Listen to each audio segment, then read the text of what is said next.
Okay. So thank you for inviting me, and thank you to so many of you for coming out tonight. What I'm going to talk about is the various papers that I've written that will give you some insights into what's actually been going on for the last 2 years. We can then talk about the ceasefire and some of the breaches that have happened and where I think it'll go next. And then we can talk about the challenges of phase 2 of Mr. Trump's ceasefire deal and some of the more difficult things that will come over the next weeks and months. Because even as I'm speaking now, there are IDF jets in the air over Gaza after Hamas has broken the ceasefire by attacking the IDF today.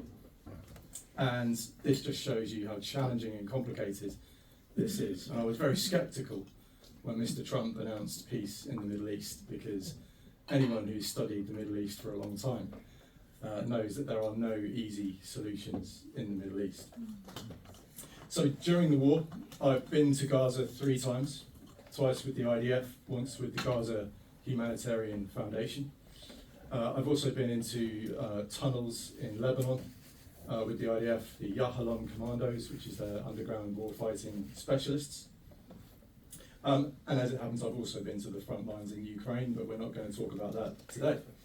So I'm going to talk for maybe 20 minutes, half an hour, and then I would really like it if you asked me questions, because I always think it's better for you to tell me what you want to know rather than me to tell you what I think you should know. So if there's any question that's been burning for the last 2 years, please think of what it might be, and when we come to the questions, hopefully we can have some back and forth, and I can fill in those gaps that might be in your knowledge. So my day job is that I'm a researcher for the Henry Jackson Society in London. It's a think tank, and my specialist area is defence and the Middle East. You can check out the website, it's henryjacksonsociety.org, and you can search for all the papers I'm going to talk about. And the reason I'm asking you to look at them is not because I want you to read my stuff for me or to make my boss happy, but actually I wrote those papers for people like you. I tried to make them readable and accessible, full of facts, and it's stuff hopefully that you can take forward and use when you're having conversations about Israel and the war. Okay, I've written them deliberately to give ammunition to people like you, so you've got some facts to fight the sea of lies that surrounds this conflict. The first paper is called Questionable Counting, and it was the first proper analysis anyone had done of the casualty figures coming out of the Ministry of Health in Gaza. And I think it's worth saying that the Ministry of Health is a very, very misleading name. Many people will try and tell you that these are simply innocent civil servants, politically neutral, and even if a brand new government came in tomorrow, they would happily work for them. That shows a complete misunderstanding of how Hamas operates in Gaza. Okay, since 2005, when they took over, Hamas ruthlessly purged any political opposition within the Gaza Strip.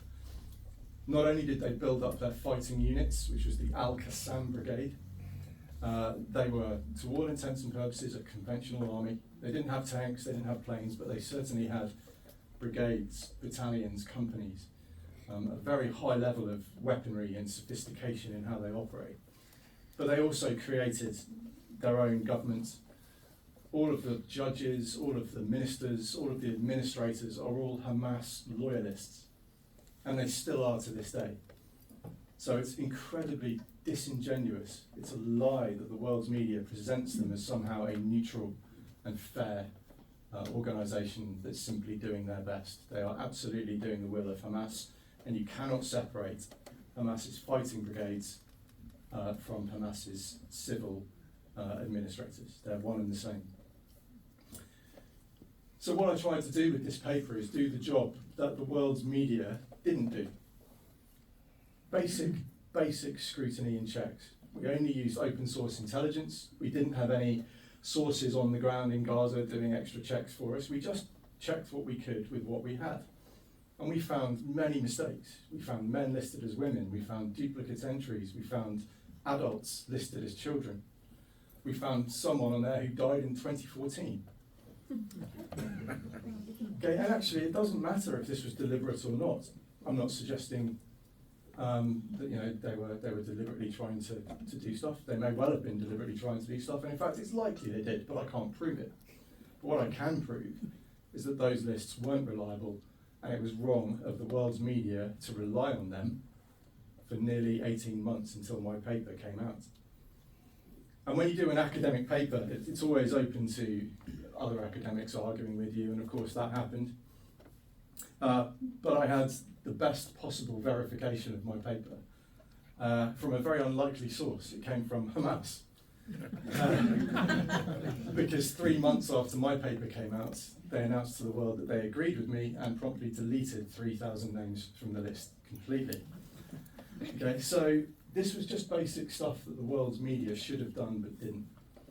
We found some other really interesting stuff in that paper as well. The first thing we did was look at past conflicts to see how reliable Hamas had been. And actually, in terms of the overall number, actually quite reliable. That's the number that history has gone with, and there's nothing to gainsay that. There's nothing to go against it. But what we did find was one thing they have done consistently in every single conflict is conceal combatant deaths, conceal the deaths of their own fighters. Now, this is clearly important because the figure in Gaza stands currently at just over 68,000 killed. Now, it's worth pointing out that is probably the least casualty-intensive war of the 21st century. Ukraine is higher, Syria was higher, the fight against ISIS was higher, ongoing wars in Nigeria and Sudan are all higher.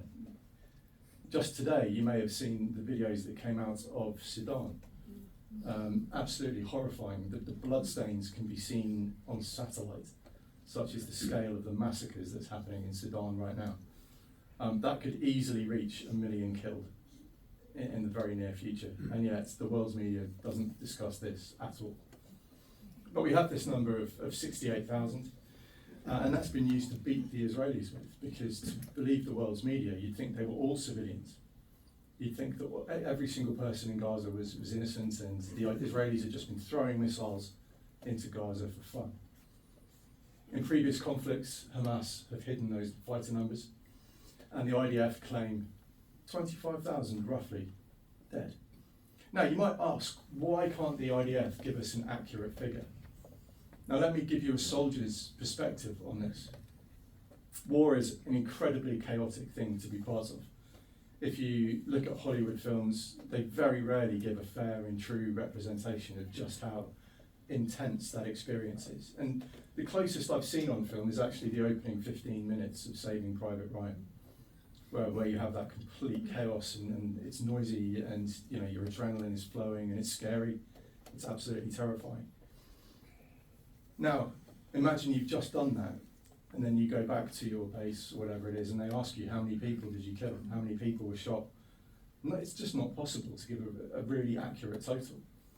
But what they can do is they can do exactly what the United States Army or the British Army, or I'm sure the Norwegian Army do, which is you have an after-action debrief with your troops.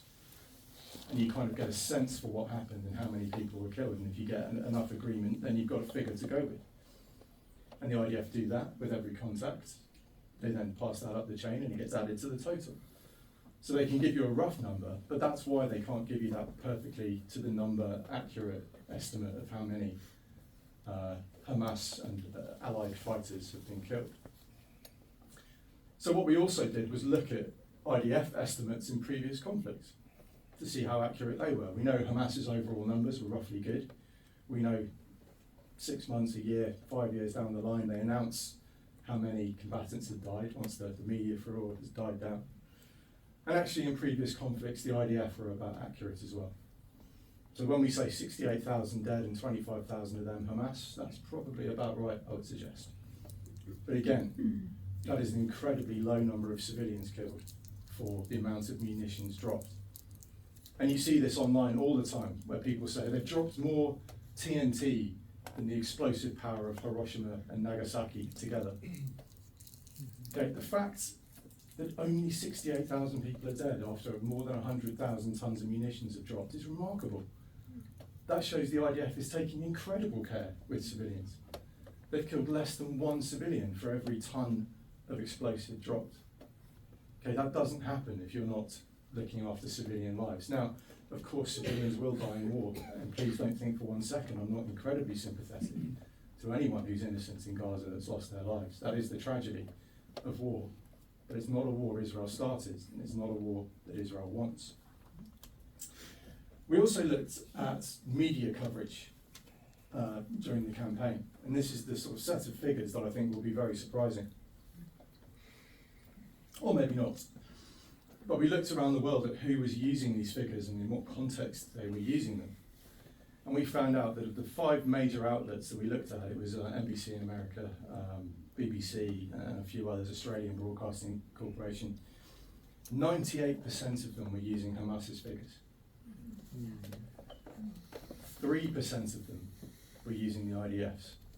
So they would use the 68,000 figure or whatever it was at the time, and only 3% of articles would include that it mentioned, that it included 25,000 Hamas and allied fighters dead.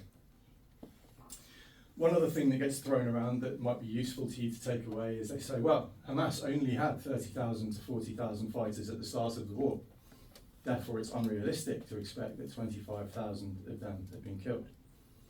Okay, this completely fails to understand the situation in Gaza. Hamas is not the only militant group. The next largest group is the Al-Quds Brigade, which is Palestinian Islamic Jihad's fighting forces. They are the main Iranian proxy in Gaza. Hamas are often called an Iranian proxy. They're not. They're kind of allied with Iran, but they don't have the same funding and arming as, say, Hezbollah do in Lebanon. But Palestinian Islamic Jihad absolutely do. They're the second biggest group, Al-Quds. And then you have a whole raft of small militias. There's maybe 7 or 8 different militias in Gaza, so the number of militants was way above the number of 30,000. And on top of that, Hamas, of course, have been recruiting throughout the war. So they've been replacing the experienced, trained fighters with quite often with children as young as 14 years old. Because all they really need to do is maintain control, have someone that could perhaps drop a bomb next to an IDF tank, have someone who could shoot at long range at the IDF soldiers. And they are absolutely on record as having used child soldiers, and even very left-wing NGOs like Human Rights Watch and Amnesty have flagged this up in the past. So when we talk about the number of children that's died in Gaza, that's everyone that's under 18, bearing in mind, of course, that Gaza's population was 50% under 18 before the war started. We can guess that a number of those under 18 on those lists are tragically child fighters as well. So all in all, this creates a picture of a war that is very, very different to the one that's portrayed in the media. And the media was the subject of my next paper, which was called Information Maneuver. And really it talks through Hamas's tactics. So if we go back to 7th of October, Hamas had one aim, and that was to kill as many Israelis as possible, and then hopefully spark off a kind of regional war against Israel. We've seen papers have been captured in Gaza by the IDF that show that Yahya Sinwar, the leader of Hamas in Gaza, was hoping that Hezbollah in Lebanon would suddenly come over the border, that the West Bank would rise up against Israel, that maybe even the Syrian militia where they had Hezbollah as well would join in. And then of course we have the Houthis down in Yemen firing rounds at Israel. That was his original plan. Everyone would rise up at once and Israel would be wiped off the map. Now clearly that failed. So what they did was pivot. They had a secondary plan where they tried to use international pressure to get Israel to stop. They also, of course, tried to use hostage diplomacy, which is where you take hostages to try and achieve diplomatic aims. They were hoping to trade hostages for a ceasefire, as they eventually did just a couple of weeks ago. But their secondary plan was A, to get Israel to stop fighting, and B, to degrade Israel on the world stage. And I think we can make a very strong case that that has been a really effective plan that worked really well. Now let me talk you through Hamas's information capabilities on the ground in Gaza, because it's quite remarkable. Prior to 7th of October, the IDF had 750 troops in their information department. Hamas, much smaller, had 1,500 out of their 30,000 dedicated to information warfare. And the way it would operate is like this. If a troop of Hamas went out to go and attack the IDF, they would take a member of their information team with them, with a camera. And it's designed to film what's happening. And this is then live streamed back to their headquarters, where they have very highly skilled and sophisticated video editors. And that's where you may have seen those red triangle videos with the red triangle floating above the IDF soldier's head as they fire the round. Okay, so that's where those videos come from. It's because they have dedicated camera teams that go out. However, there's a kicker here, because if everything goes well, then Hamas gets great video footage that they can edit to make it seem as if the IDF is getting beaten. Of course they're not. And the video is always cut off without showing the aftermath of these attacks, because as of July 24, when I was visiting 401 Brigade, their entire division had only lost 4 armoured vehicles in the entire war. Okay, Hamas have not been very effective at stopping the Israeli tanks and armoured personnel carriers, the Merkava and the men. But they get footage. So that's the win if that goes that way. If it goes the other way and the IDF kill all their troops, then guess what? The video footage still goes back, and then they've got someone in a press vest who is now dead. Okay? So we hear this figure all the time about 200 journalists. Absolute nonsense. Every single one of them, I would suggest, is Hamas. There are almost no independent journalists in Gaza. Because think back to what I said at the start. Hamas has a vice, a grip over the entirety of Gaza. Nothing happens there without their say-so. Okay, so all these people in press vests are Hamas media crews. So that's how they've operated. It's been incredibly clever and it's worked incredibly effectively. So my second paper, Information Maneuver, talked about that. I also wrote a piece on the Gaza Humanitarian Foundation. So I was the first international observer invited in to film footage, and actually the footage I took went around the world. We got a light show as well. This is great. No budget spared by MIFF. I love it. Yeah, so I went to the Gaza Humanitarian Foundation, and to be fair to them, they let me film absolutely everything I wanted. There was nothing I couldn't film, nothing. They didn't even ask that I didn't write about certain things. I had complete freedom. And the footage I took did go around the world. You may have seen it. It was a sea of Gazans coming downhill towards the aid boxes. Quite a remarkable thing to see in film. Honestly, Gaza Humanitarian Foundation, some good, some bad. I don't think the IDF come out of it particularly well in that instance. Now, of course, the 1,200 people killed waiting for aid, that figure is not true. It's maybe a tenth of that. But look, they were using live fire to control the crowds, because to get to the GHF sites, they had to pass through the Israeli front line and then cross maybe 7 or 8 kilometres of area where there were dotted outposts of IDF troops. Hamas were trying to drive people off the pathway over towards the IDF. And they were using live fire to stop the crowds. As a soldier, I'm not comfortable with that. It's not a good way of doing it, not a great plan. So, we can be critical fairly of the IDF, and I don't think we should shy away from doing that. When they do stuff wrong, it's only fair that you say so. That's what makes you a balanced analyst and a balanced advocate, frankly. Because we don't want cheerleaders. We want people who can come at this and show that they have critical thinking. Yeah. But look, the GHF guys were doing a really good job on the ground. I saw GHF, the American contractors, I saw them bandaging children's feet, taking a pregnant woman in so she could sit down. They showed real care and concern for the Gazans, actually far more than I realised they would, quite honestly. But, there was a real desire to help these people. But when it comes to starvation, there was nothing that I saw that comes close to what we imagine a famine looks like. And I can see from the crowd, you're certainly old enough to remember those famine pictures from the 80s of children with ribs that look like xylophones. Yes. The hollowed out cheeks, the sunken eyes, none of that at all. People were clearly in need. People absolutely needed aid.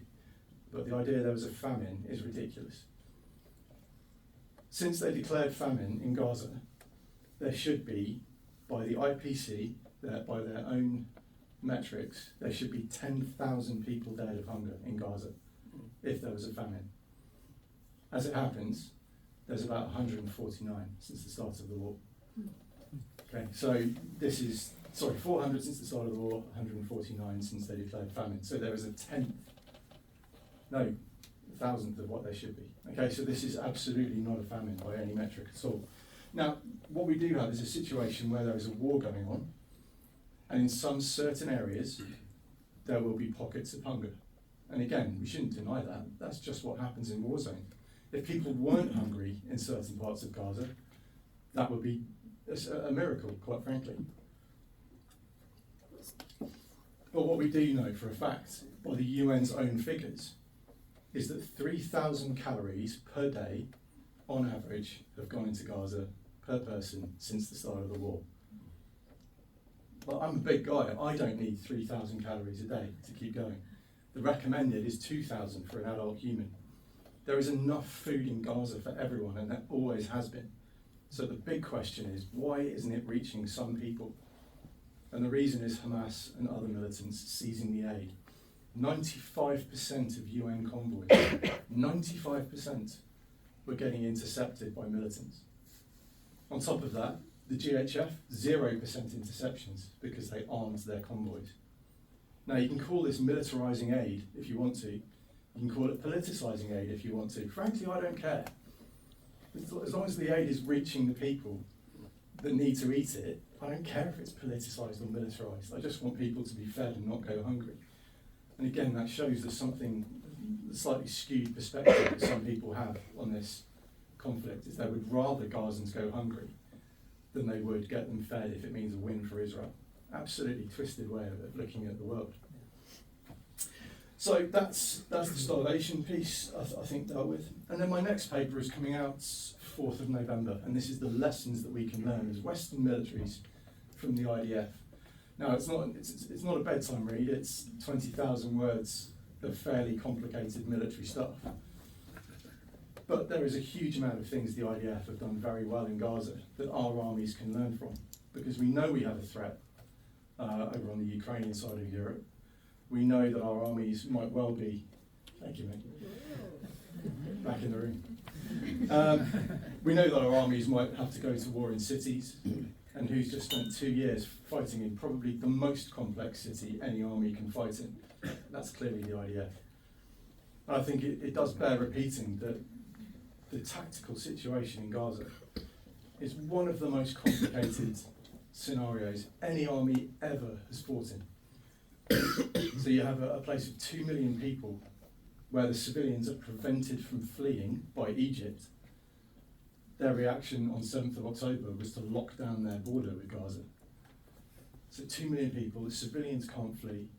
You have what they call the city of jihad underneath the ground, 500, maybe 1,000 kilometres of tunnels, far longer than the London Underground or the Paris Metro or the New York subway.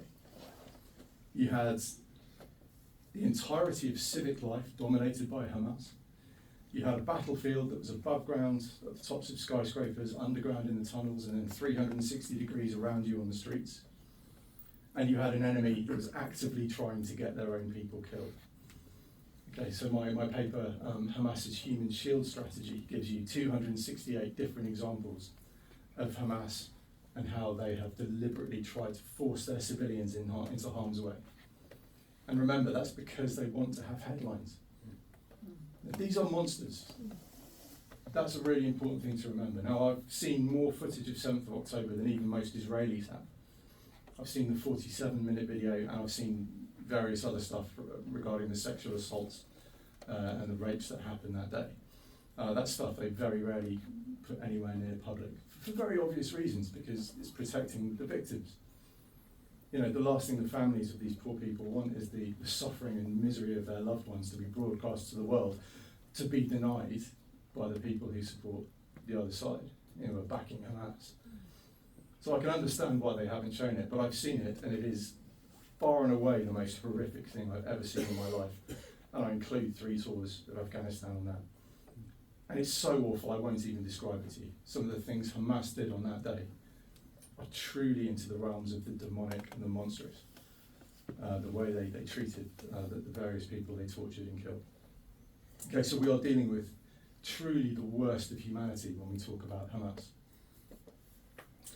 Which probably leads me to the events of today. I think it's worth looking over the last 48 hours to see how this is going. Now, we talk about the hostage returns, and credit to President Trump for achieving that ceasefire deal in phase one that saw all the live hostages come home, which was a truly miraculous day. I'll be honest, I never thought it would happen. So to get that over the line, very impressive. Then, of course, there's the dead bodies of hostages that need to be returned. And just yesterday, the IDF released the drone footage today. I don't know if anyone's seen it. Yeah, where you see Hamas digging a hole. They drag out part of a hostage's body that they'd already returned the other half of this poor chap's body. They cover it with sand, and then as the Red Cross come around the corner, they dig it up again and present it as if they were trying to, adhere to the terms of the ceasefire deal. This is the kind of depravity that we're dealing with. And why are they doing that? Why are they playing this game? Well, it's about control in Gaza. So Gaza is currently split in half, with the yellow line down the middle. IDF hold one side, Hamas hold the other. Everything Hamas has done since the ceasefire has been to try and regain control in those areas that they hold. There's a number of militias within Gaza from the clans that the IDF empowered to try and take on Hamas. Unfortunately, they don't have the manpower to fight Hamas. Okay, it's been a relatively easy job for Hamas to take control of those areas, which makes it very difficult for kind of anyone to get an idea of what's really going on in Gaza, because Hamas have now two units. They've got the Arrow unit and the Rada unit. It's got that horrible in Arabic at the end of the name. So for the rest of this, I'll call it Rada, because that frankly sounds a little bit better. But Rada means deterrence in Arabic. Okay, so essentially you've got the Arrow, which is a kind of clandestine police force built from the Palestinian police, who are of course Hamas. They were originally designed to stop what they called looting, but what they effectively meant was anyone other than them doing the looting. Okay, so to stop anyone else from looting.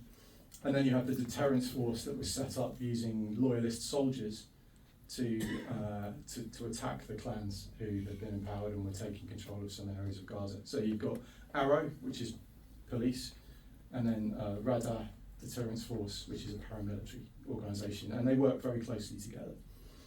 But you'll have seen those videos, I'm sure, of the various people being executed on the street. The six people lined up and shot. I don't know if you saw that one.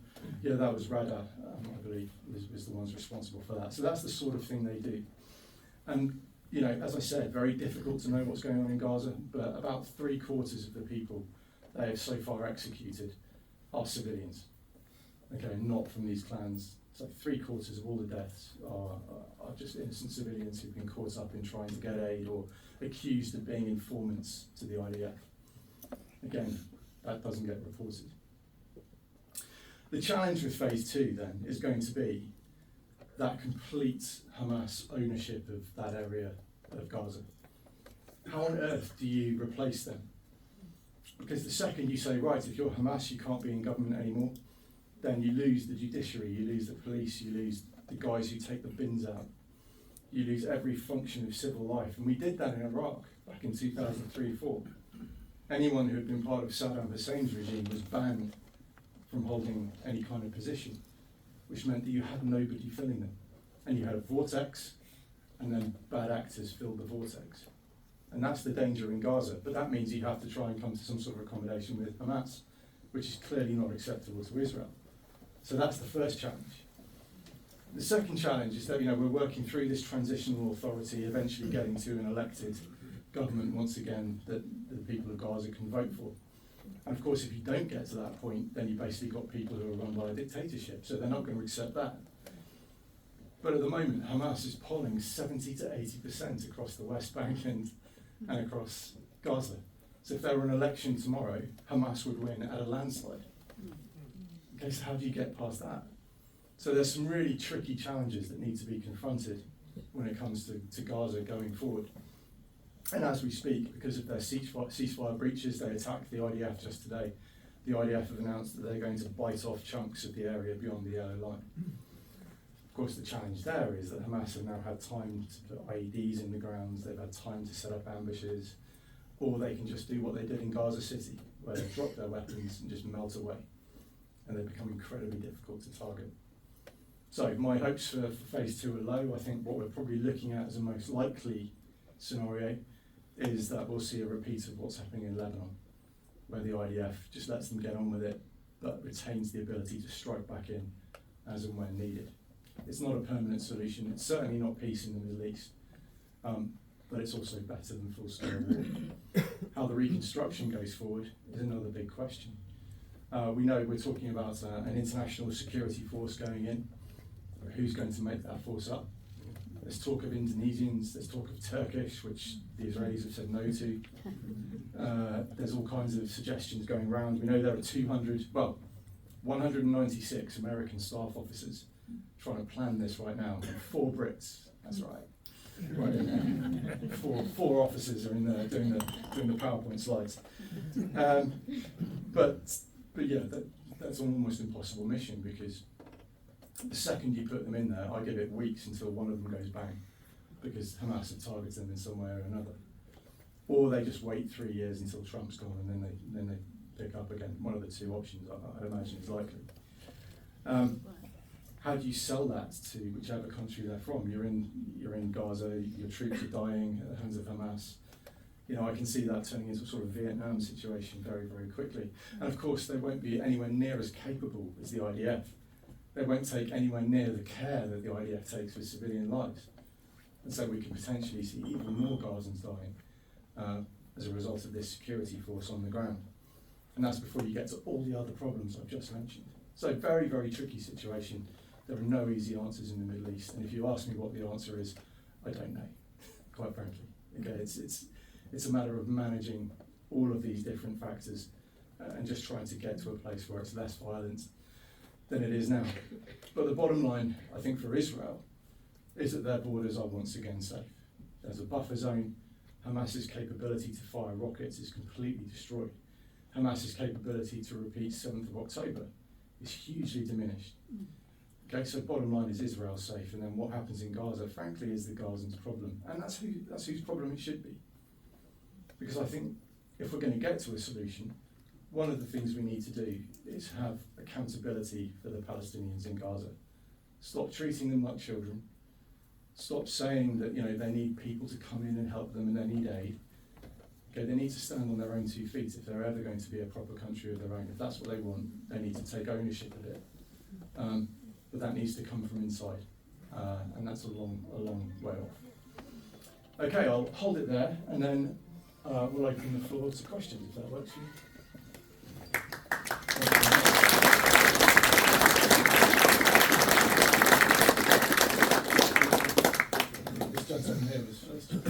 Eric Mandeville, I have a question about what's happening outside of the conflict.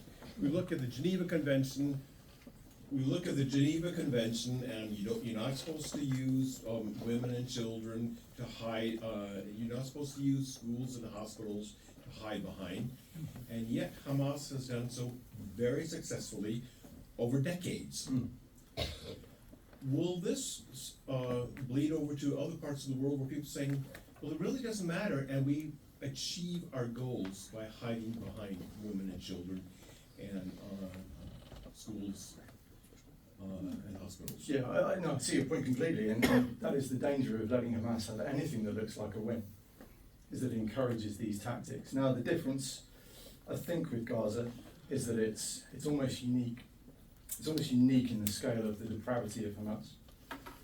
But to talk about hospitals, and I'll segue slightly from your question, if you don't mind, because I think it's an important point. We know from the ceasefire that Hamas has been setting up interrogation centres across Gaza, where they've been dragging civilians and dragging people accused of working with Israel to torture and murder. Those centres are in hospitals. Al-Shifa, Al-Ahli, all of these places are being used once again by Hamas. Ask yourself, why on earth does Gaza, a place of 2 million people, have more hospitals than Paris? Yeah, ask yourself that question. There's 2 reasons. First of all, they are used by Hamas, and we've got plenty of testimony from before this war that people now try and deny that Hamas uses hospitals as command centres. There's also evidence from IDF soldiers I've spoke to that a lot of the power supply for the tunnels came directly from hospitals. They would have the cables sort of veer off down into the tunnels and they would power their underground network using hospital power. So hospitals, of course, have been heavily used by Hamas, but in a way that I think isn't really replicated elsewhere in the world for now. But the really important thing, as you say, is that we don't allow them to have a win from this, so that it encourages other malign actors around the globe to look at their tactics and think, that's how you defeat a modern army, is you completely weaponise the Geneva Convention. Next question. Yes, madam. And then over to you, Sarah, in the jumper. My name is Pia. I have a question. Why do you think the media on purpose deliberately are reporting wrong in this case? I think more often than not it's laziness. It's a sort of a combination of laziness, of narrative capture. So there's this, I call it the halo effect when it comes to certain organisations, and the UN is the one I'm mainly thinking of. And the pattern we've seen time and time again is this. Hamas will say something. Some footage will come out of Gaza, they'll be filming stuff. And then Al Jazeera will repeat it. Because Al Jazeera and Hamas are completely in alignment. And a lot of the Hamas journalists in Gaza are working directly for Al Jazeera. And there was a report just last week that showed how closely those two have been working during the war. But unfortunately, Al Jazeera has spent many, many years building up its reputation in the West. It's seen as a highly credible news source. And they'll run the story, and then other news channels just pick it up and run with it. You've also got Hamas's friendly NGOs. So things like UNRWA. I mean, the idea that UNRWA and Hamas aren't hand in hand is just ridiculous. There's no way UNRWA could have operated in Gaza without Hamas's approval. But when UNRWA says something, and it gets repeated by NGOs, and it gets repeated by the UN at the top level, it comes with this halo effect, where because it's the UN that said it, then it must be true, because the UN's good, right? And unfortunately, what you're getting is something we call circular reporting, where people are citing each other and quoting each other and paraphrasing each other, but they're all coming from the same single point of information. When we're doing intelligence courses in the army, that's one of the things they teach us to look for, is to make sure you're not accidentally. So if you get source A comes in and says, this just happened, and source B comes in and says, this just happened, and you go, well, hey, these two are telling me the same thing, that must be correct. I've now confirmed this piece of information, but actually both these people have got it from the same original point. And so you've got that circular reporting, and that's quite often what's happening here. And of course we can't discount the power of various media outlets in the Arab world who are just nakedly spreading propaganda because they hate Israel. You know, there's that as well. So, you know, Western news outlets can look at, say, Egyptian television or Iraqi television and say, hey, this story we're reporting, it's being reported by them too. They're journalists, they must have done their checks, therefore it's credible.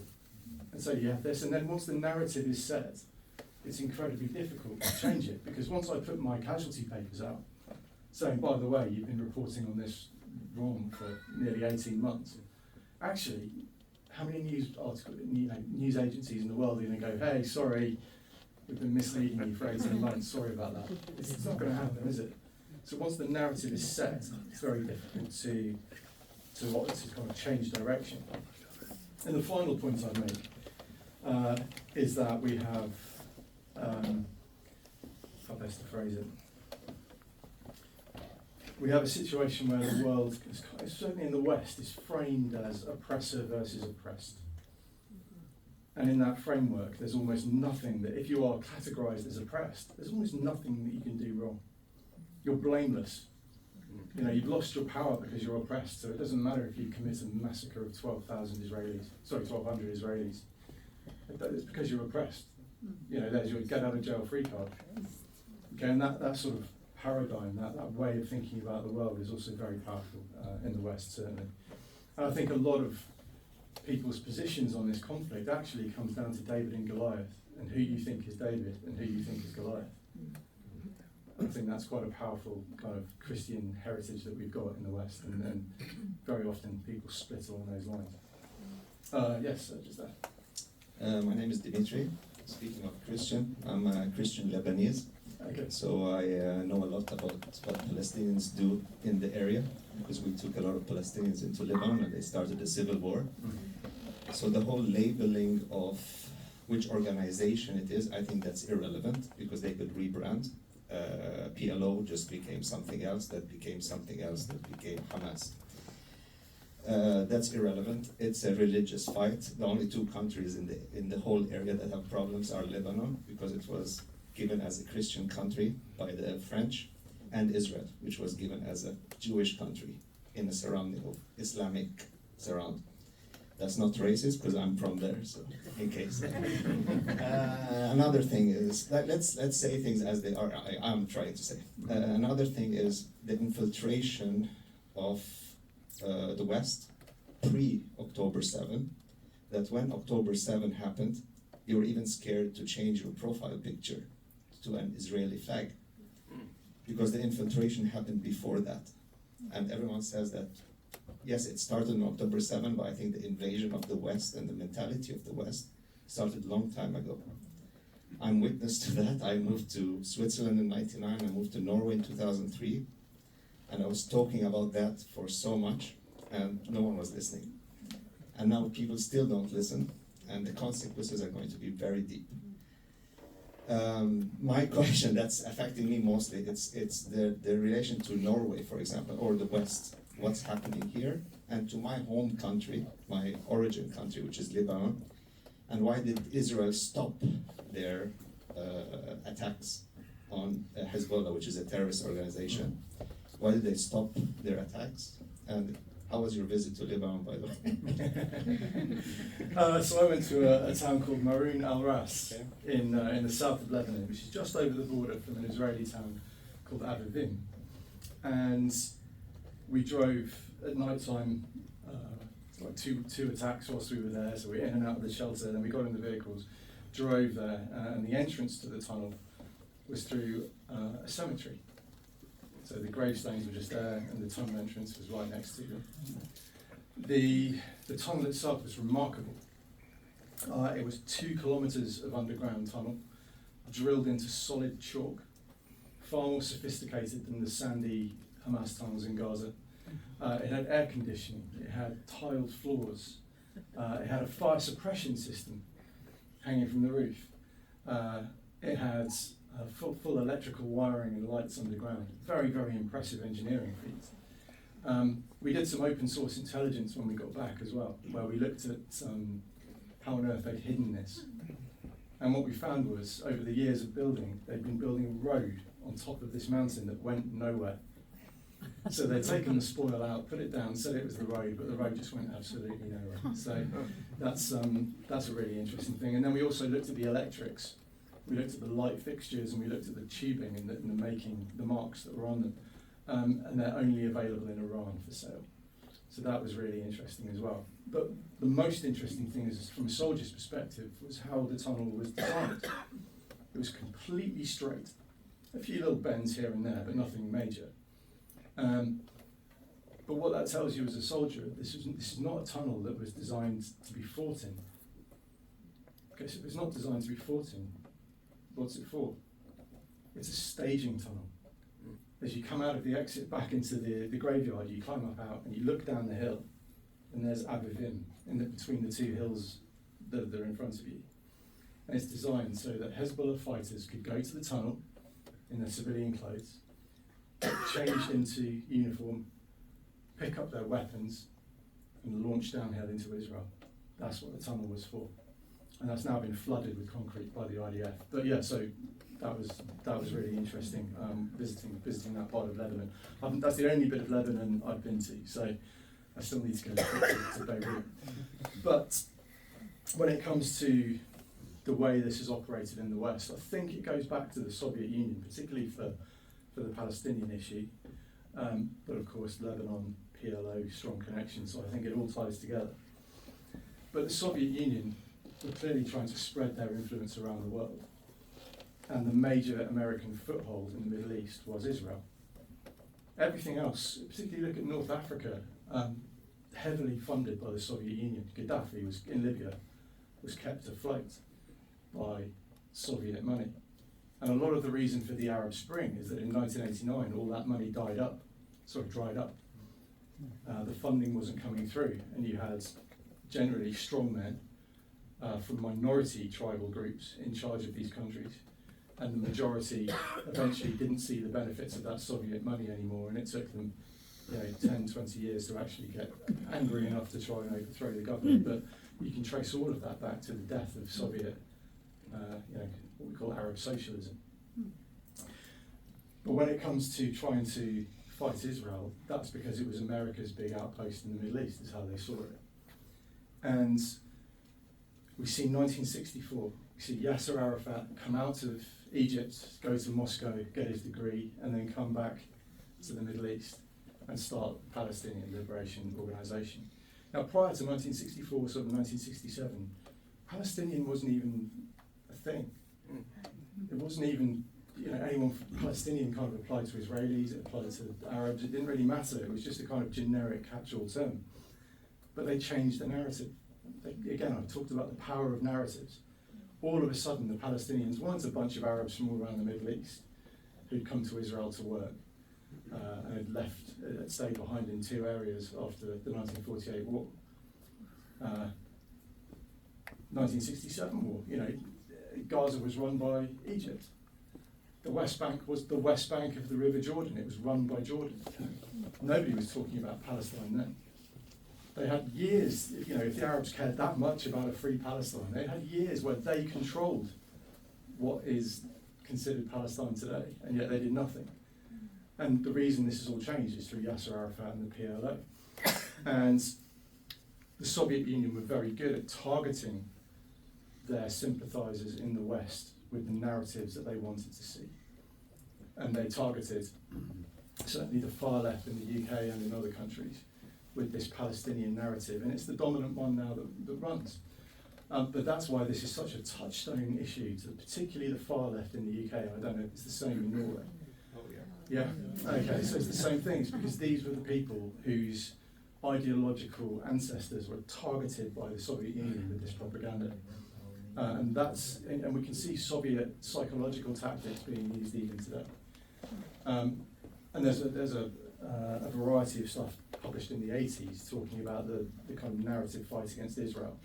And honestly, I could read you a chapter from it, and you'd think it had been written yesterday. It's still the same old tactics, where nothing the Israelis say can be believed, everything the Palestinians say can be believed, oppressor versus oppressed. It's all there. So I think to answer your question, that's where this problem in the West that we have comes from. It's from decades of Soviet propaganda, but social media has now given it the chance to go viral. Everyone has a phone, everyone scrolls through their phone. It's far, far easier to persuade someone with an upsetting image, with a child that's been injured or a family that's been killed. It's far easier to persuade them with an image than it is to persuade them with critical thinking, where they have to read and engage their brains. And so you're fighting a very, very challenging fight, because people are activated, they're upset because they've seen a dead child, to then tell them that actually, under the laws of war, that's legal collateral damage, which is terribly sad, but it doesn't make it illegal. They don't want to hear that. They're upset about a dead child, so it becomes incredibly tricky. So hopefully that answers that. Yes, sir. Yes, sir. Thank you. I do think that. Oh, it's you. I'm so sorry. Sorry. I'll tell you what, I won't say anymore. Yeah. Shetan will tell me who you're asking the question. I'm a doctor in this town.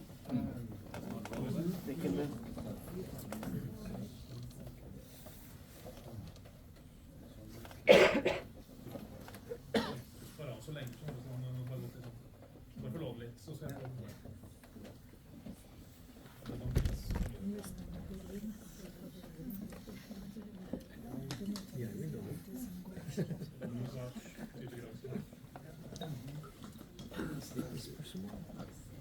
Right, thanks for the tech support. So I'm a doctor in this town, that's not well, but my name is Shur, and I wonder about the surprising to Israel start of the war on Yom Kippur. It's happened before, and it's a place of tensions historically. Why were they so surprised at the start, Israel and Yom Kippur? There's a couple of reasons. The first one being that they got complacent.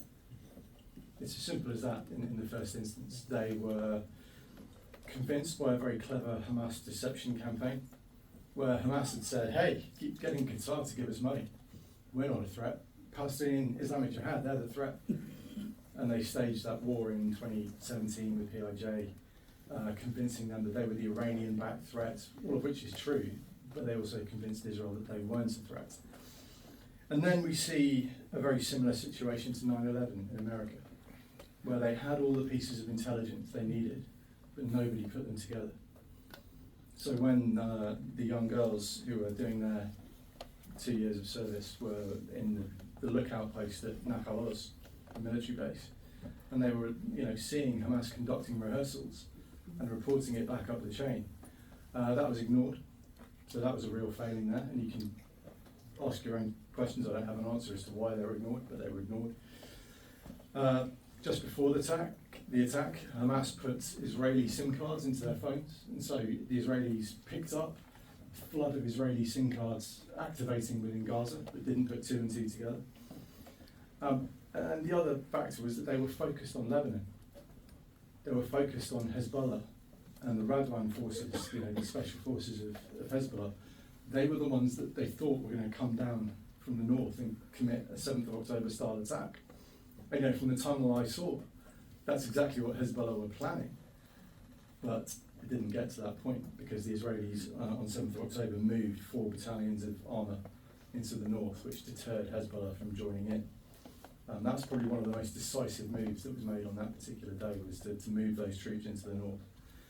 And then finally, of course, the complacency meant that when it came to a Jewish holiday, as it was on 7th of October, they felt comfortable in sending their troops home for the holiday. It's that simple. It's a mixture of complacency, negligence, and a failure of intelligence. And you speak to anyone in the IDF, and certainly anyone in a senior rank who was in command on that day, they feel that failure incredibly hard. They know how badly they messed that up. And then, did you want to know about the response as well? Sure, go ahead. Yeah, so it's much harder to get troops somewhere, even in a small country like Israel, than you might imagine. So, for example, tanks have track hours. If I wanted to drive a tank from here to Kristiansand, you wouldn't just drive it on the road. You'd have to put it on a low loader, you'd have to truck it there, or you could put it on train tracks maybe.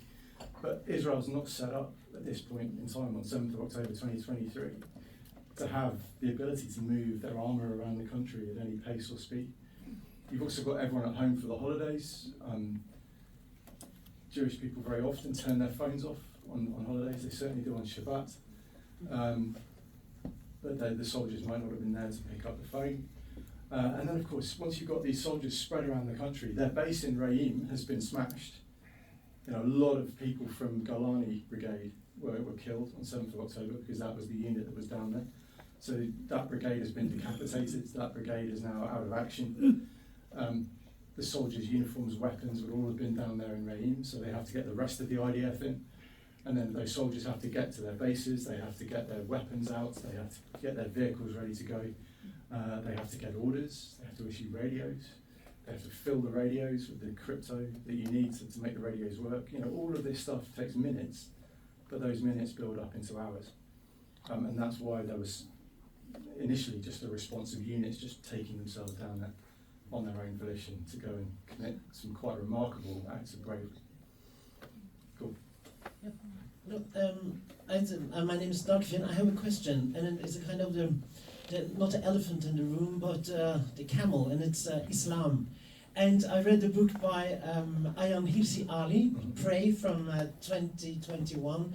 And we see it now in Oslo, the presence of Islam, also where I live at Nordstrand, is more and more. And this is problematic also because, in Norway we have a kind of a state church with 3.2 million people.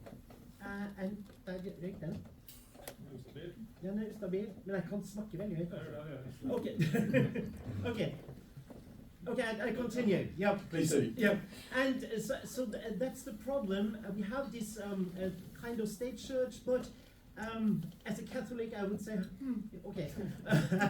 But the main problem is the knowledge on Islam is lacking totally. They don't understand the main goal for Hamas, the whole idea, the great Satan and the small Satan. And when I say this or write this in social media, I'm of course a racist and I'm an Islamophobe. And as you said beforehand, this is very well planned. Because I see a huge problem in Norway or in the West, when it's about freedom of speech. They have taken away the possibility, and we also have this last thing is we have in our paragraph 185, hate speech paragraph. It's mainly made, it's very practical for Islam, because if I am critical to that religion, I make hate speech, that's it. So, can you say something about Islam within this huge conflict?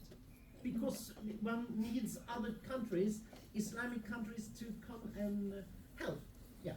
Well, can I answer this question without getting arrested?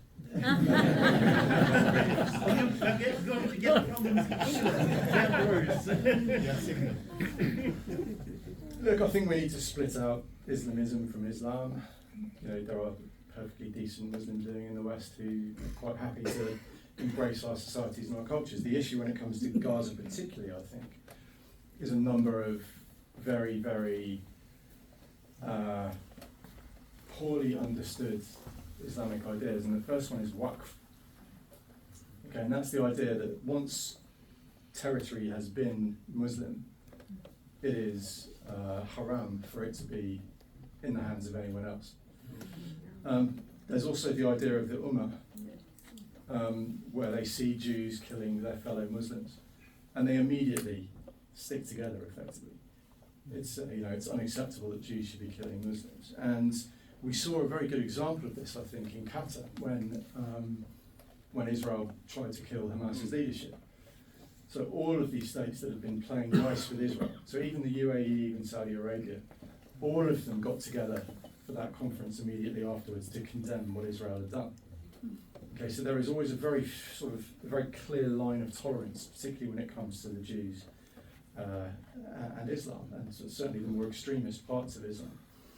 And the other thing I would pull out, because I think it's underappreciated, is how the Muslim Brotherhood operate.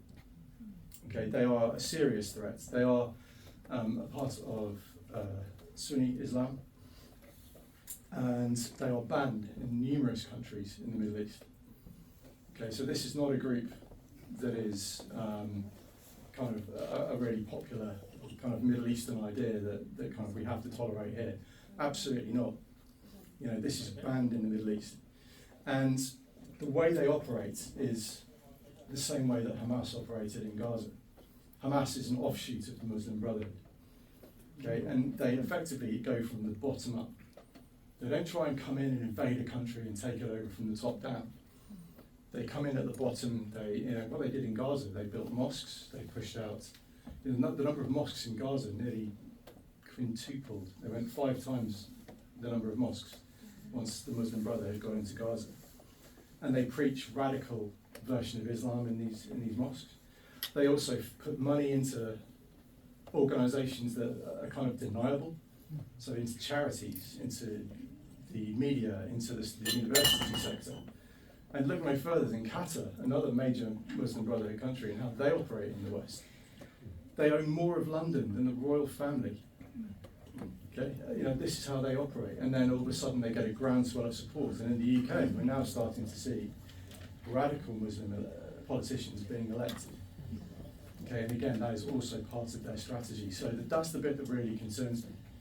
I think it's perfectly possible to coexist with certain Muslims, and they're good people, but you have these incredibly negative ideas that just pollute everything, and they particularly come in like a cancer when it comes to the issue of Israel.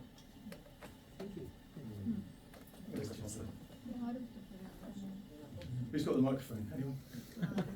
Okay, I'll just go rogue. I'm going to come over to this side, because this side's had all the love so far. Yes, sir, over there. Yeah. So today I'm reading that Hamas is sort of massing it like the yellow line, right? they're probing the IDF. Could you stand up, since we don't have a mic, please, so that we could hear you better? Okay. Thank you. I'm reading today that Hamas is massing at the yellow line, probing the IDF, which is the response Netanyahu's giving now. But at the same time, they want the ceasefire to continue. And is that because they have a grand strategy, or is it because they're just disorganized, given the tale of the sort of returning or not returning bodies? I think it's because they're confident. I think they're confident in a couple of things. The first thing is that Trump won't let the war go full bore again. Okay, I think he is very keen that he has his peace deal to trumpet. He's made a big deal about that, and I sense that he'll let the IDF go so far, but no further. The next thing is actually what are the IDF achieving by going back in? You know, they can turn Hamas goons into dust. They can kill as many of them as they want. Hell, they've killed 25,000 already. But even with that hit, Hamas still, I think we're seeing, particularly since the ceasefire came into effect, they still have huge amounts of control in Gaza. So it's all very good and well, just turning Hamas dudes into dust. But what's that actually achieving strategically? I think Hamas are feeling very confident that they can retain certainly a presence in Gaza. What that looks like going forward, I think they want two things. They want to survive and they want to retain controls of the levers of power. Now this is a really nuanced point, I think, when it comes to Hamas, is how they achieve things. Now think back to what I just said about how the Muslim Brotherhood operates. They're quite happy to restart this whole process over again. You know, the success they had in 2005, they know how they got there. They can just do it all over again. And if we look to Basra, there's a really good example of what happened in 2004-5, where the British down in Basra, we held that city, we were praised for how quiet it was compared to the rest of Iraq. Now the Americans up in the Sunni Triangle in the north were fighting this kind of nihilistic insurgency that committed all sorts of horrific kind of atrocities. The British enemy was very different. It was mainly Shia. And as we knocked over Saddam Hussein's regime, the Iranians flooded the area with political influence. And what we saw was that area of peace, because what was happening was all these radical Shia parties were busy seizing control of the levers of power. They were busy getting themselves in a position to be elected. They were elected. Islamic Basra took about 67% of the vote in Basra. And as soon as they got power, violence erupted against the British because they were then the only thing standing between these extremist Shias and power. And I think that is the game that Hamas will look to play in Gaza. They're quite happy to poke Israel, probe Israel, get a limited response. Cool, some more of our people died. That's great. They come to Jannah, they get their virgins. They're happy, no problem at all. You know, these are a death cult at the end of the day. And if they lose a few fighters, that's fine. But what it does is, A, Israel keeps getting smashed on the world stage because they've broken the ceasefire, is how it will be reported, and they know that. And secondly, it actually buys them more time to consolidate their control over Gaza. Because they can operate at night, they can make sure these plans are defeated, and they're then in a position of strength. So that's what I think is happening. All right, sir. Go on then, you go for it. Seize the initiative. My name is Bente. I just have a question. You know, the Hamas and their connection with the Hezbollah and all the other, what should I probably call them, terrorist organizations, the whole Middle East, because there are, you know, lots of them, and the ISIS and, you know, all the areas around, the connections with all these groups. And the second question, do you have any idea how much money that Hamas has been paid by the different NGOs, the United Nations, etc.? I'll do your second question first, because I've got another paper coming out on something called cash voucher assistance, which means it's incredibly difficult to answer your question, because now look at an area like Gaza where Hamas runs everything. Okay, if you give cash voucher assistance to a family, say here's $20 for you to spend, who are they going to spend it with if Hamas run everything? Okay, so if they go to an aid site to get the aid, they pay their $20, they get their aid, great, but that $20 goes to Hamas. So the complicity of NGOs in this, and actually, you know, I think they're mostly coming from a good place. There's some NGOs that arm the line, Most of them just generally want to help people and actually don't care where the money goes as long as people get fed. And I can see that argument. But what it means is the money that floods into Gaza is very, very difficult to track. Your first question, where did these groups come from? Well, there was an Islamic Revolutionary Guard general called Soleimani, who was killed in the last Trump administration. IRGC being Iran's kind of expeditionary kind of army. And he gave a speech, and I went to the finger in the air, but he basically spoke to the council in Tehran and said, I've built you an army. And the army was that ring of fire around Israel. So you have Hezbollah in Lebanon, again, a direct proxy for Iran. There's no kind of, we're just going to give you some money, like these are fully in bed. To the point where the Iranian ambassador to Lebanon was injured in the pager attack. He had a Hezbollah pager. That's how close they were. Hezbollah were also active in Syria, working for al-Assad. So we're seeing that footprint there as well. You've then got the West Bank, where Iran was absolutely funneling arms across to the various terrorist groups that are in the West Bank. We then have the Houthis down in Yemen, who've been going through a civil war for well over a decade now. And that kind of turned into Iran and Russia versus kind of America, Saudi and the UAE and Bahrain. They were all sending troops in. So that's been a horrible proxy war for a long time, but again, big Iranian involvement. Hamas had fallings out with Iran, particularly over ISIS, because Hamas are Sunni, Muslim Brotherhood, Iran is Shia.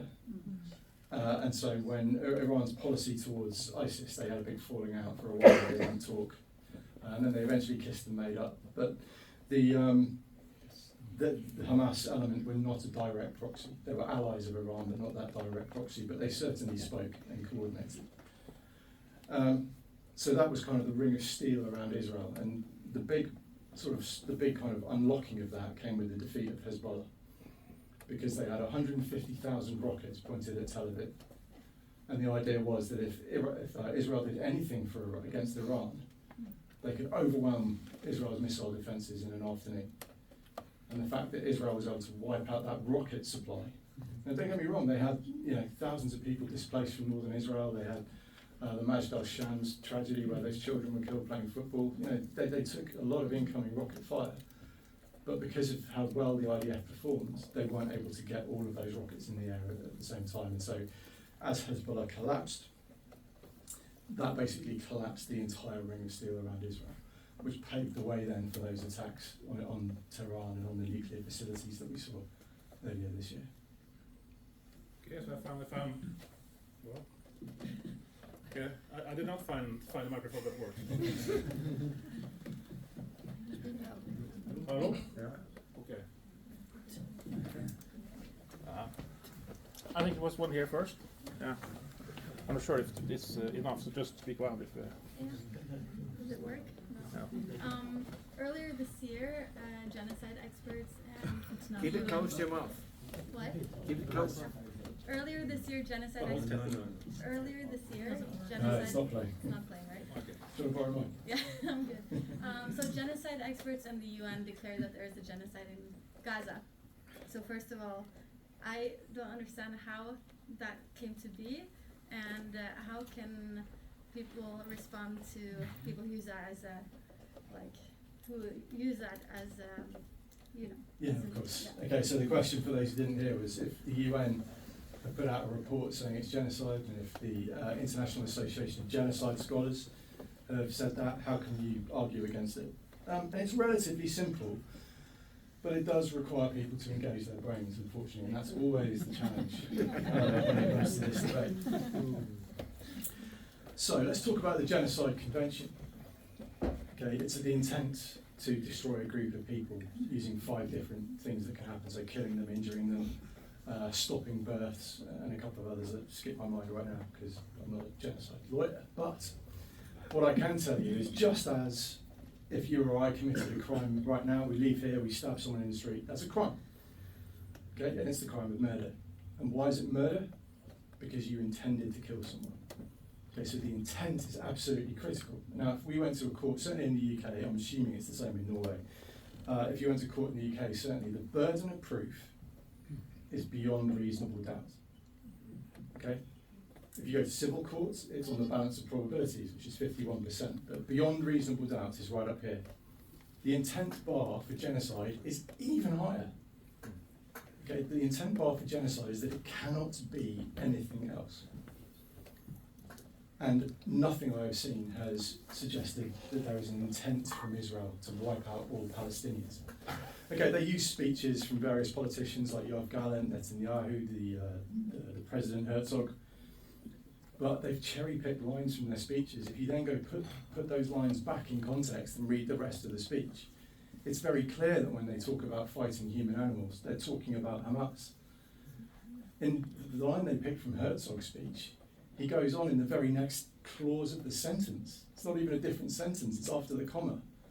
He talks about how the IDF will do their best to protect civilians. So straight away, there's a huge stretch there. And then just look at what's happened on the ground. They've dropped 100,000 plus tons of munitions, and yet they've only killed 68,000 people. Even if they were all civilians, and that was a war crime, which I don't think it was, but say it was for hypothesis. Even that suggests one of two things. They didn't mean to kill everyone, or they're the worst shots on the planet. How do you drop that many bombs and only kill 68,000 people, especially when so many of them are in the humanitarian area? And talk about strikes in the humanitarian area. 2.7% of all the strikes throughout the war took place in Al-Mawasi, which is where most of the civilians were sheltering. Okay, now, if you were just indiscriminately killing Palestinians, like, you've got fish in a barrel right there. You've got like over 1 million civilians just sat there on the beach. If you wanted to wipe them all out, then that's just 2 gun runs. That's easy. And yet they didn't do it. They managed to put 300,000 soldiers into Gaza. If this was a genocide where they were trying to kill all of the Gazans, they put 300,000 troops in there, and they haven't even managed to kill 1 Gazan each. Okay, so just the facts on the ground don't match this genocide allegation. And when we talk about the two organisations you mentioned, the International Association of Genocide Scholars and the UN, when it comes to the IOGS, interestingly, anyone can join. Anyone can join. In the aftermath of this report come out, people signed up and signed up their dogs. I think Adolf Hitler was signed up as a member. This is what we call, once again, I spoke about the halo effect. Because it's called the IAGS, it comes with weight. Actually, their membership, I think they added something like 75% of their membership after the 7th of October. The vast majority of whom came from Iraq. Work that out. So this is not a credible organisation, and yet it's presented as, well, that's the organisation. The same goes with the UN committee that released that report. The whole report, I think they mentioned Hamas once.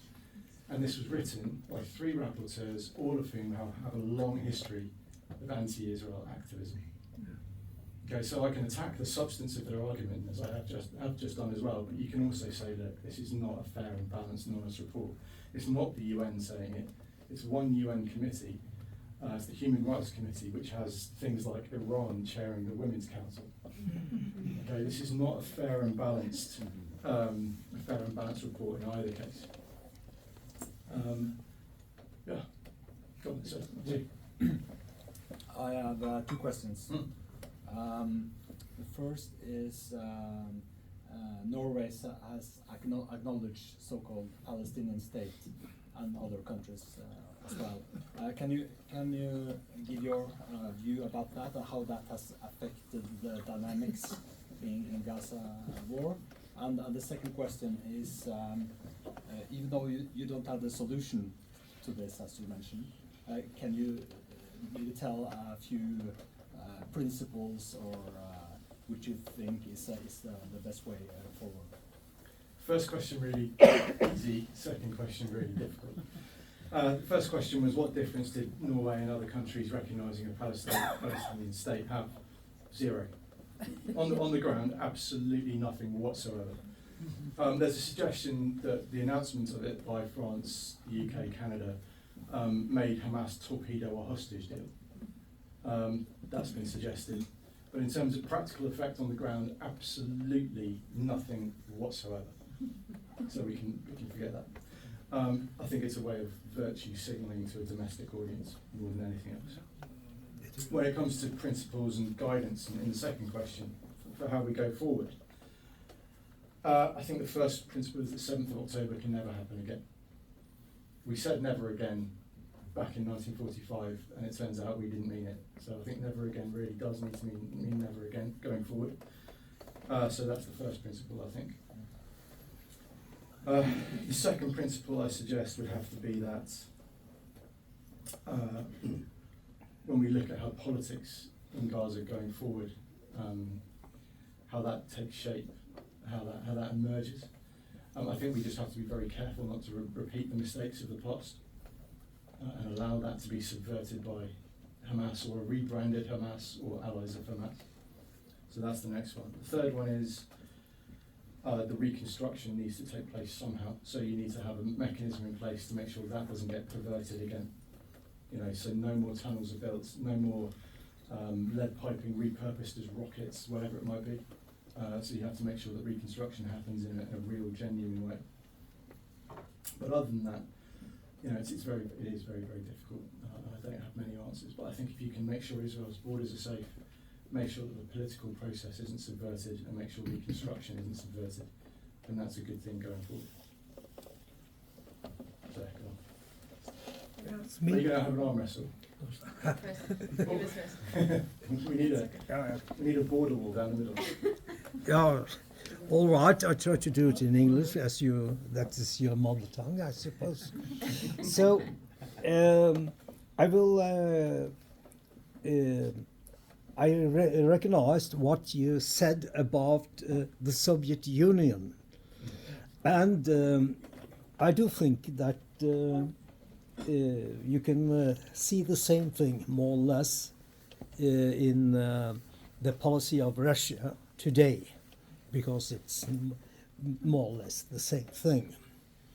And I do think that the Russians are very happy for this conflict going in Gaza, because whether that is planned, but I think it's due to the Western journalists, that it takes a lot of pressure away from their campaign in Ukraine, and that many people in the Western countries, especially those on the left side, they can easily concentrate on Gaza, and they don't need to stay up for all the problems which we do have in Europe concerning the Russia aggression towards certainly Ukraine, but in fact the whole Western Europe.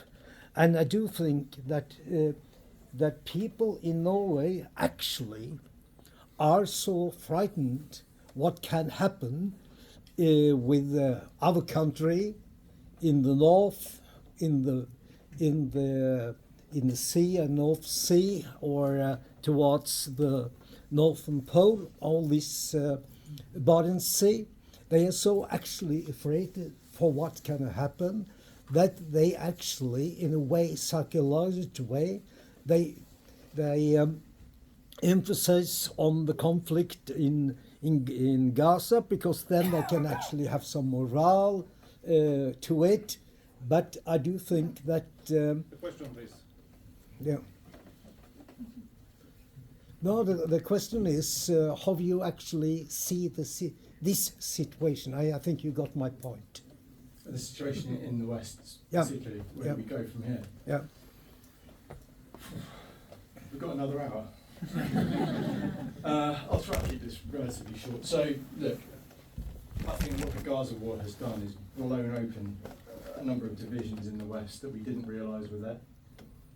And what our politicians really need to do is look at why those divisions have happened, and first of all, acknowledging the problems, the first part.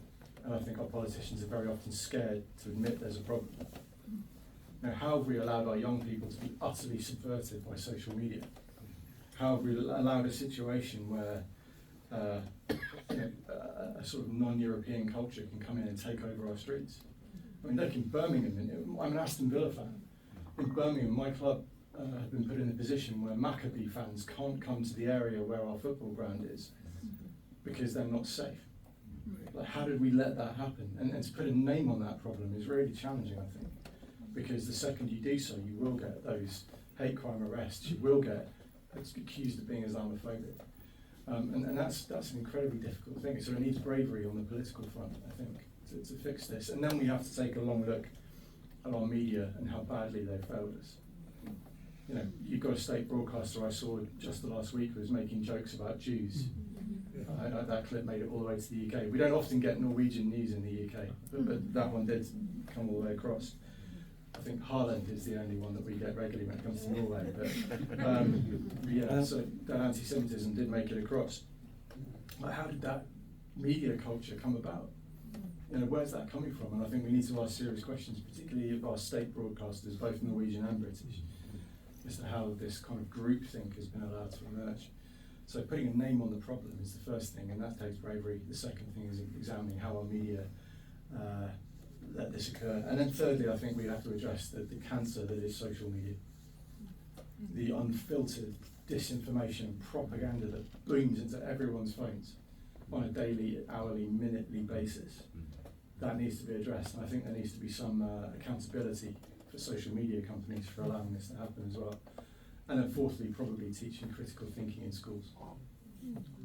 Okay, so we have time for one more question. He has been waiting for a long time, so it's all right. We can always speak afterwards if someone still has a question. So we'll chat afterwards. Jacob,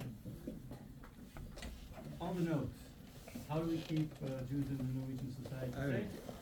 I have friends who are moving to Switzerland. Live there myself. It's a great country. I'd like to have people stay here and feel safe. We talked about genocide in this particular war. I calculated the other day in an Excel sheet all the countries around Israel. It's about 340 million Arabs with Muslim beliefs. Then there are another 85 in Iran and 65 in Turkey, or vice versa.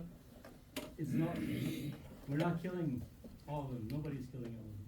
So why is Israel losing the media war? Why are they losing, the stance that they truly have? It should be a no-brainer, and it is for many of us sitting here, I'm sure.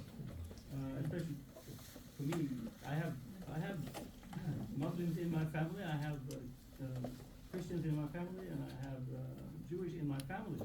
We can have Christmas.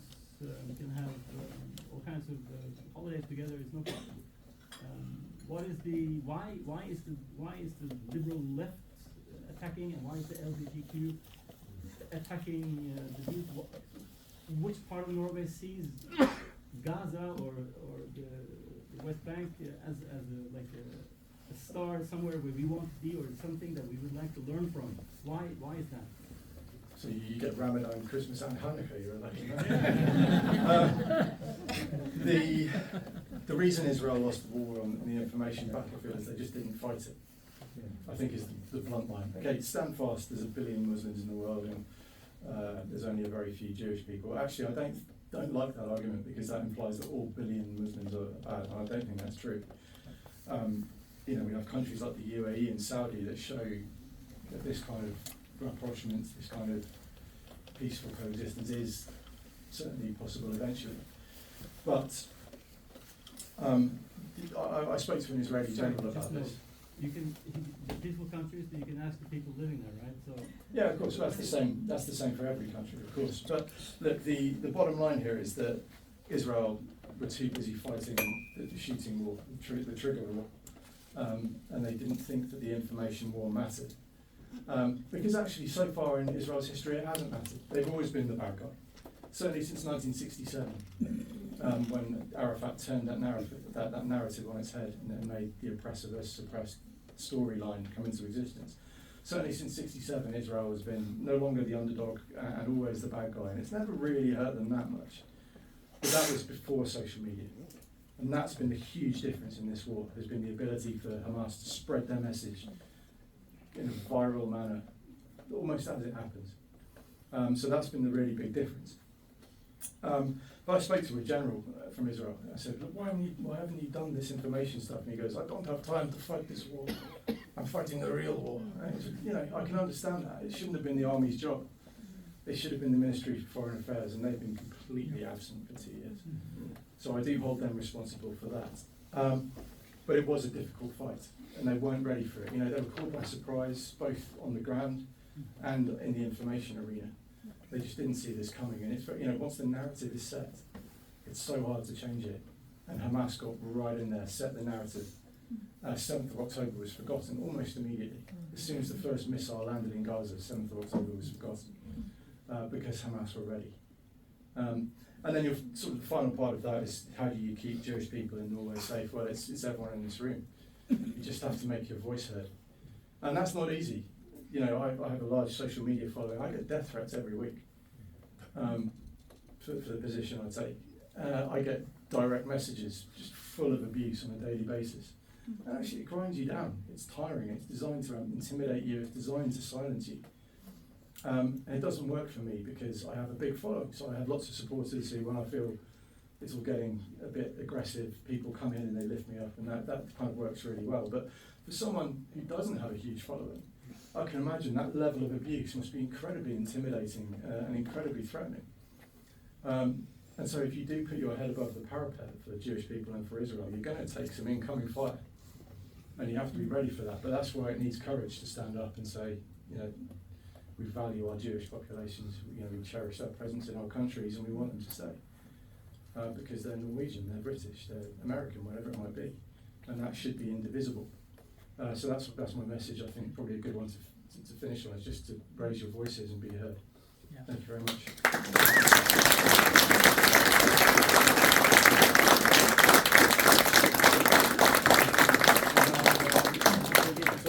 Some original treats here. Wonderful, so, thank you. What would you like? Smoked oil.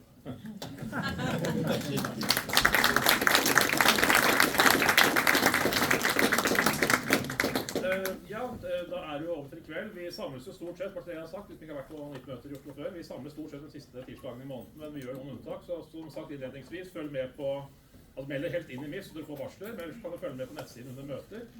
Der, så neste samling tror jeg faktisk blir sannsynligvis den 10., men vi skal vise den filmen We Will Dance Again, som ble mislykket på Litteraturhuset for at det tekniske utstyret der krasjet. Så vi kommer til å kalle inn til en ny visning av den, som en prisbelønt, fått Emmy-pris faktisk fra 7. oktober.